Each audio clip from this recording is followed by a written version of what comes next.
कि मेरी जो एजुकेशनल बैकग्राउंड है ग्रामीण क्षेत्र की है और मैं सभी धर्मों के स्कूलों में पढ़ा हूं। बेसिक शिक्षा परिषद के स्कूल में पढ़ा हूं, उसका मुझे गौरव है। और मैं जिस समय पढ़ता था उस समय भी गणित मुझसे ज्यादा कोई नहीं जानता था। केमिस्ट्री उसी स्कूल से पढ़कर तमाम चुनौतियों के बाद हजारों लाखों इंग्लिश मीडियम के बच्चों को पीछे छोड़ता हुआ आगे बढ़ा। मुझे गौरव है अपनी मातृभाषा हिंदी पर, आशीर्वाद से और अपने माता पिता के पुरुषार्थ से। जहां तक मेरा सवाल है, मेरा बहुत अच्छा गांव है, शिक्षित गांव है और जौनपुर निश्चित रूप से शिक्षा के क्षेत्र में उच्च मुकाम पर पहुंचा हुआ जनपद है, जहां से हजारों ही नहीं, कोई गिनती नहीं, कितने प्रशासनिक अधिकारी हैं, कितने न्यायाधीश हैं, कितने पुलिस सेवा में हैं, कोई गिनती ही नहीं। तो ऐसे जनपद ने मुझे जिला मजिस्ट्रेट के रूप में माननीय मुख्यमंत्री जी ने यहाँ पर तैनात किए जाने का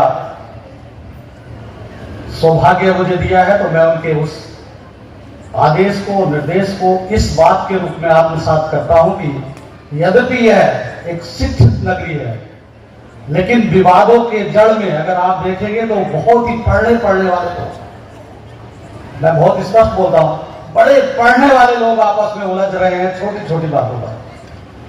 तो हमें उस दिशा में भी सोचना होगा।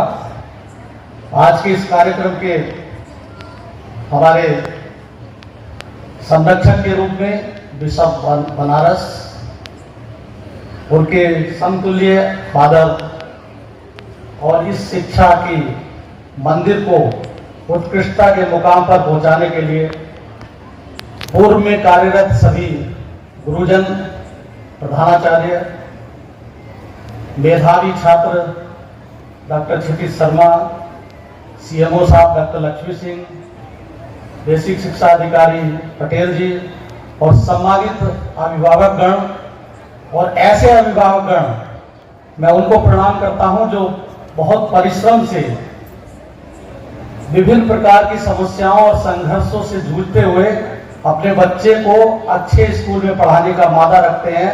सबसे पहले मैं नमन करता हूं ऐसे अभिभावकों को जिनके पास आर्थिक परिस्थितियां उस अनुरूप नहीं होती, लेकिन वो अपने बच्चे को आगे बढ़ाने के लिए सभी प्रकार की कटौतियां करके अपने बच्चों को स्कूल भेजते हैं।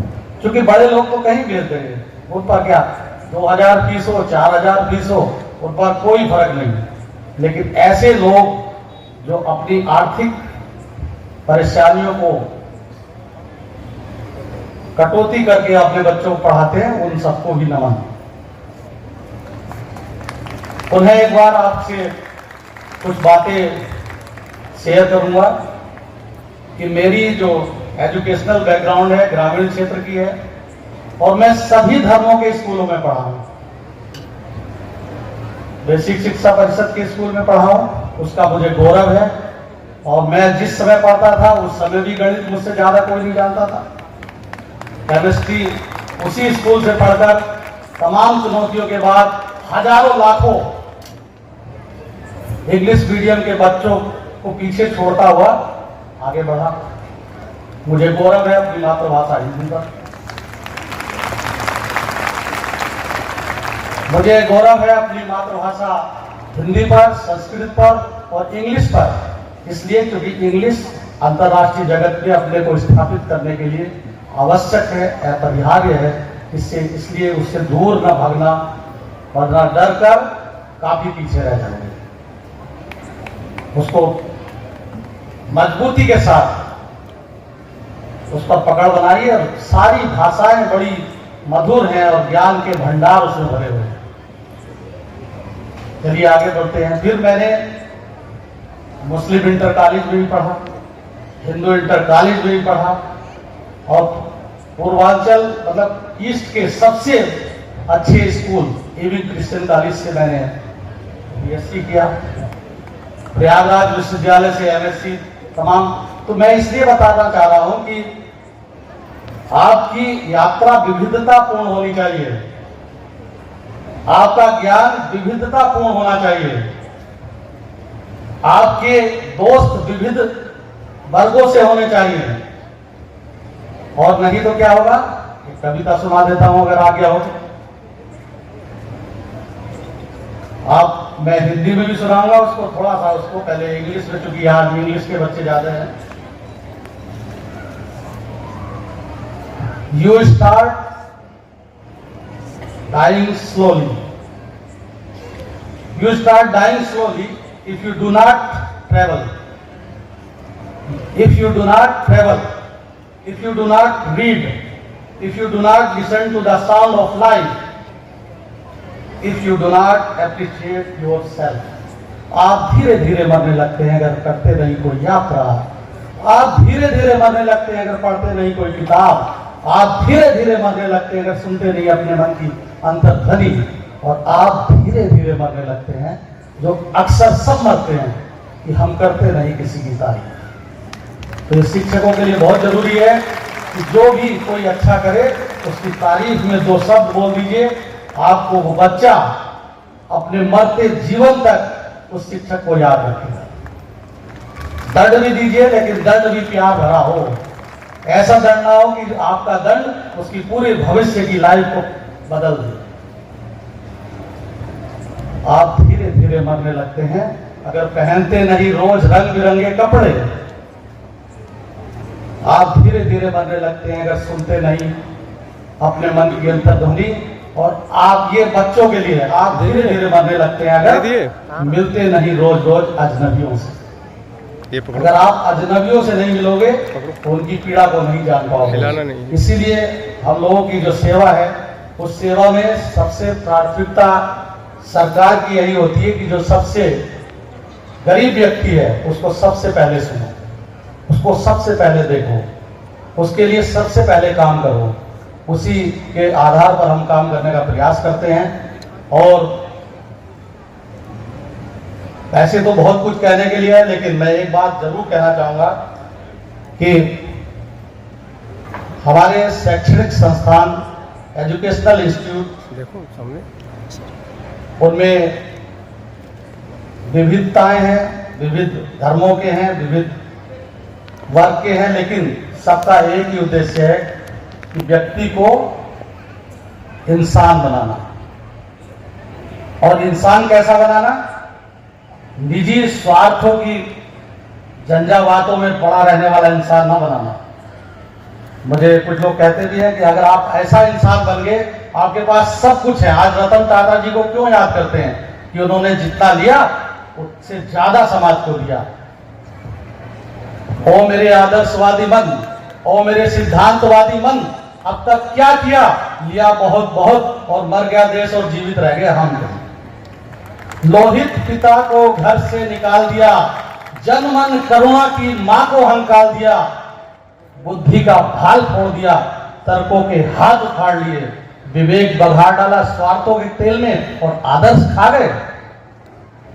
बहुत बड़े डॉक्टर हो गए, बहुत बड़े इंजीनियर हो गए, लंबी फीस रख ली, गरीब आया तो उसको देख नहीं रहे, अमीर आया तो उसको इतने टेस्ट बता दिए कि वो भी गरीब हो जाता है।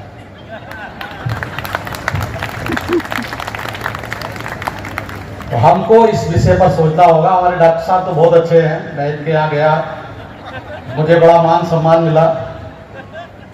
मैं देखिए एक बात बता रहा हूं, अपने लिए करिए लेकिन राष्ट्र के लिए जरूर करिए, समाज के लिए जरूर करिए। जैसा कि हमारे प्रधानमंत्री जी, मुख्यमंत्री जी सोचते हैं कि हमारा समग्र हर व्यक्ति का विकास हो।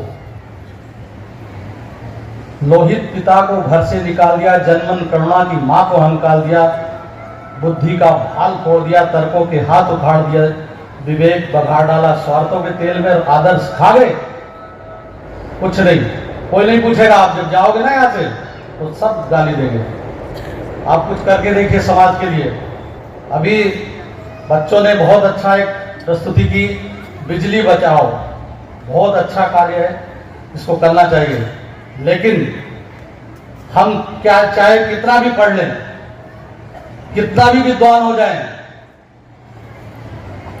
मैं अपने को भी उसमें सम्मिलित करते हुए कहूंगा, लेकिन हम प्लास्टिक की पॉलीथीन को प्रयोग करना बंद नहीं करते, खूब फेंकते हैं। और किसी शादी में चले जाए तो ये नहीं देखते कि हमें पर्यावरण की रक्षा करनी है, पेड़ का कटान ना हो, क्योंकि कागज किससे बनता है बताओ बेटा? पेड़ से बनता ना। जब शादी में आदमी जाता है तो जितनी दुकान स्टॉल सजे रहते हैं, हर प्लेट पे, हर स्टॉल पे अलग प्लेट लेगा, हर स्टॉल पर इतने पेपर नैपकिन से मुंह पूछेगा जैसे पूरा 4-5 पेड़ वही खाना चाहता है। हंसने की बात नहीं, एक व्यक्ति कम से कम 50-30 कटोरी और 20-25 पेपर नैपकिन से हाथ पूछता है, उसको देखिए कितने पेड़ कट जाएंगे।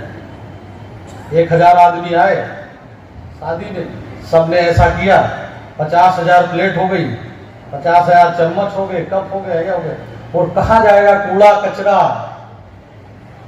इसलिए स्वच्छता के बारे में जरूर सोचना, चिंतन करना, स्वच्छता के विविध आयामों पर सोचना कि हमारा वेस्ट कहां जाएगा। भंडारों में हम लोग प्लास्टिक की थालियां, कप, चम्मच, प्लेट भंडारा करिए, हर चीज बहुत मन से करिए, लेकिन बर्तन बैंक बना लीजिए। ये इसलिए बोलना पड़ा है क्योंकि यहाँ बहुत दूर दूर के बच्चे हैं और बड़े बड़े अधिकारी बनेंगे। अभी हमारे बीच में IPS भी बैठे हैं, डॉक्टर भी बैठे, तो ये इनका भविष्य बहुत उज्जवल है। मुझे यही कहना था, और आप अपने लिए तो काम करिए ही, लेकिन समाज के और राष्ट्र के लिए जरूर काम करिए, क्योंकि आप लेटर बॉक्स में पड़ी हुई चिट्ठियों की तरीके से मत बनिए। लेटर बॉक्स में हजारों चिट्ठियां एक साथ बंद रहती हैं, कोई किसी से बोलती है, सब पहुंच जाती है, किसी को जोधपुर जाना, किसी को बनारस जाना, एक जगह पड़ी है। तो लेटर बॉक्स में पड़ी हुई चिट्ठियों की तरीके से आज भी मत बनिए, एक दूसरे से प्यार करिए, नफरत को दूर भगाइए, आपस में मिलजुल कर रहिए, तभी हमारा राष्ट्र 2048 में विकसित भारत का जो संकल्प माननीय मोदी जी ने देखा है उसको हम पूर्ण कर सकेंगे। और उस पूर्ण करने में जितने हमारे बच्चे बैठे हैं वही कर्णधार होंगे। आप अपना, और दूसरा भी कभी अपने मन में ये मत सोचिए कि ये IPS हो गया, मैं IAS हो गया तो दूसरा कुछ नहीं। हर व्यक्ति की इंडिविजुअल, मैं उदाहरण के रूप में बताता हूं, बेनीराम जी क्या MBBS थे क्या? इमरती वाले बेनीराम जी IAS नहीं थे, MBBS नहीं थे, IPS नहीं थे, कोई बड़े राजनीतिज्ञ नहीं थे, उनके पास हुनर था और उन्होंने अपनी हुनर को अपनी इमरती में डाला और उसकी चाशनी अभी भी चली आ रही है सैकड़ों साल से। तो जो कुछ भी बनिए बहुत महत्वाकांक्षी बनिए, उस चीज को, जिस चीज को आप कर रहे हैं ऐसा करिए कि कोई दूसरा कर ना सके। ढेर सारी शुभकामनाएं, आपने मुझे आमंत्रित किया। मैं बहुत ज़्यादा ना विद्वान हूँ, ना बहुत ज़्यादा पढ़ा लिखा हूँ, बहुत बड़े पद पर भी नहीं हूँ, लेकिन जिस पद पर हूँ उसकी सार्थकता के लिए सवेरे से शाम तक परिश्रम करता हूँ, और परिश्रम ही क्या है? सफलता की, अनुशासन ही सफलता की पूंजी है। आप कभी भी देख सकते हैं मैं अपने कार्यालय में समय से पहुंच जाता हूं। धन्यवाद प्यारे बच्चों, आप जीवन में बहुत आगे बढ़े और अपने मन की हर उस आशा को पूर्ण करने के लिए उन्मुक्त उड़ान भरिए, उन्मुक्त। लेकिन आजकल उन्मुक्त उड़ान कैसे भर सकोगे? दिन भर व्हाट्सएप, अब ये AI आ गया, मैं इसकी बुराई नहीं करूंगा, लेकिन ये भी अभी क्या इसका भविष्य होगा आप देखेंगे। इसको हमारे बीच में बहुत ही कर्मठ, युवा, योग्य और ऊर्जावान आदरणीय SSP साहब पधारे हैं। मैं उनका हृदय से आभार व्यक्त करता हूं कि वो आए, और क्योंकि उनके अनुभव बहुत महत्वपूर्ण हैं वो अपने अनुभवों से आपको लाभान्वित करेंगे। मैं काफ़ी देर बोल चुका हूँ। एक ही रामायणी की मुझे 2 लाइन बहुत अच्छी लगती है, और कोई स्कूल में हर बच्चों को आज एक शक्ति के पुंज के रूप में है, अलग अलग, किसी में 100 वाट का बल्ब है, किसी में 250 का, किसी में 300 का, लेकिन जहां जिसकी जरूरत होती है उसको वही। अभी ज्यादा लाइट कर दी, कीड़े आ रहे हैं, बहुत ज्यादा देर तक गौर से देख लो, किसी की आंख में गिर जाएगा, फिर डॉक्टर साहब के पास जाना पड़ेगा। तो जितनी आवश्यकता थी उसके अनुरूप रहता तो और अच्छा लगता। शक्ति के विद्युत कर्ण विकल बिखरे हो निरुपाय, समन्वय उनका करो विजयी मानवता हो जाए। और हम सब पढ़ लिख कर अपने मानवता के कल्याण के लिए और राष्ट्र के कल्याण के लिए काम करेंगे। अपने व्यक्तिगत स्वार्थों के प्रति बहुत ज़्यादा चिंतनशील नहीं रहिए, क्योंकि व्यक्तिगत स्वार्थ के कारण जो भी कुछ करता है बाद में उसका दूसरे खा जाते हैं। ये स्कूल बना, सेंट पैट्रिक स्कूल, हजारों बच्चे लाखों यहाँ से निकले।